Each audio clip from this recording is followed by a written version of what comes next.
પહેલો વરસાદ અને ખાડા ન પડે તો જ નવાય। સુરતમાં પહેલો વરસાદ શહેરની સુરત જાણે કે બદલાઈ ગઈ। ડાયમંડ સિટી હવે ભુવા નગરીમાં ફેરવાતી જોવા મળી રહી છે। ક્યાંક રોડ ધસી પડ્યા, ક્યાંક વિશાળકાય ભુવા પડ્યા, મસ્ત મોટા ભુવા પડ્યા, ક્યાંક વૃક્ષો દિવાલો ધરાશય થઈ। સૌથી ચોંકાવનારી વાત તો એ છે કે કરોડોના ખર્ચે થયેલી આ પ્રી મોન્સૂનની કામગીરી અને રોડની ગુણવત્તાના દાવાઓની ચોમાસાના શરૂઆતમાં જ બધું જ ધોવાઈ ગયું। શું થયું છે સુરતમાં, આવું જોઈએ, જાણીએ, સમજીએ।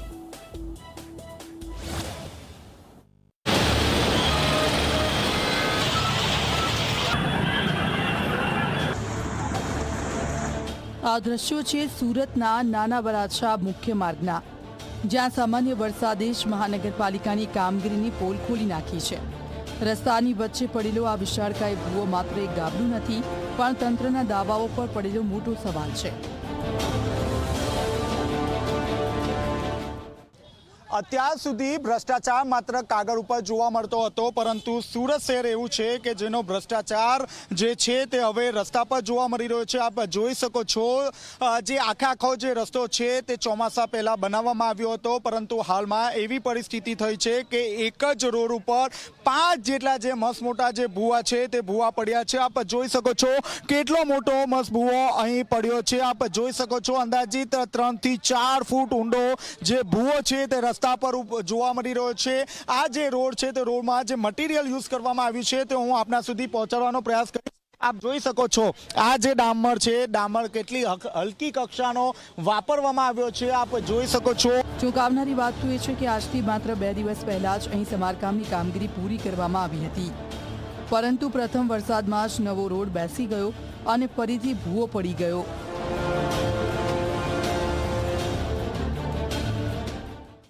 જે પણ ઘટના બની છે તે બહુ ગંભીર છે અને તાકીદે કોન્ટ્રાક્ટરની ભૂલ હશે તો કોન્ટ્રાક્ટરને પણ છોડવામાં નહીં આવે અને અધિકારીઓની જે પણ ભૂલ હશે તો અધિકારીઓને પણ છોડવામાં નહીં આવે। એની તપાસ ચાલી રહી છે અને જે પણ તપાસ આવશે તપાસના અંતે સૂચક મળી આવે।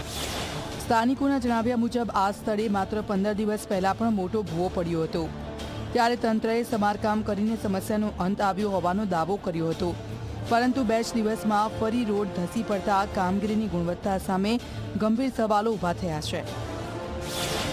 સ્થાનિકો અને વાહન ચાલકોમાં ભારે રોષ જોવા મળી રહ્યો છે।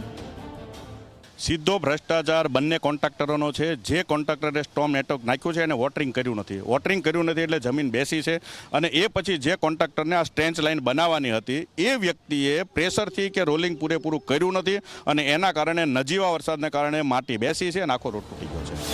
લોકો સવાલ કરી રહ્યા છે કે શું કોન્ટ્રાક્ટરો દ્વારા માત્ર દેખાવ પૂરતી અને નબળી કામગીરી કરવામાં આવી રહી છે? શું અધિકારીઓ દ્વારા કામનું યોગ્ય સુપરવિઝન કરવામાં આવતું નથી? અને આખરે જનતાના ટેક્સના કરોડો રૂપિયા આ રીતે કેમ વેડફાઈ રહ્યા છે? આવા સવાલો હવે ખુદ શહેરીજનો ઉઠાવી રહ્યા છે। તમે પ્રોપર વર્ક નહીં કરો ને એમનેમ લગાવી દેશો ગમે ત્યાં ડામર, તો એ બેસી જવાનું છે। અને જ્યારે કામ થતું હતું ત્યારે બી કોન્ટ્રાક્ટરે બી પાણીનો એવો છંટકાવ કરેલો નહોતો, એટલે એના હિસાબે બેસવાની ઓલું વધે। 3 દિવસ પહેલાં ગ્રીલ નાખી છે, અહીંયા ખાલી ગ્રીલને હલાવશો ને તો ગ્રીલ નીકળી જશે, એવી ગ્રીલ નાખેલી છે। એટલે આવું નવું કામ થાય, ટેક્સ પેયરના પૈસા વેસ્ટ થાય છે। માત્ર નાના વરાછા જ નહીં, શહેરના અન્ય વિસ્તારોમાં પણ રોડ પર ખાડાઓ પડવાના બનાવો સામે આવ્યા છે। ક્યાંક વરસાદના કારણે રહેણાંક મકાનોની દિવાલો ધરાશયી થઈ છે, તો ક્યાંક વૃક્ષો પણ ધરાશયી થતાં લોકોમાં ભયનો માહોલ જોવા મળ્યો। સદનસીબે અત્યાર સુધી કોઈ જાનહાનિના સમાચાર સામે નથી આવ્યા। કાર અહીંથી પસાર થઈ રહી હતી ત્યારે ખાસ કરીને આ સમગ્ર જે ભાગ છે તે ભાગ ખાડો હતો, જેને કારણે આ જે કાર છે તે કાર આ ખાડામાં ખાબકી હતી, જેને કારણે કાર ફસાઈ ગઈ હતી અને કાર ચાલકને ઈજા પણ પહોંચી હતી।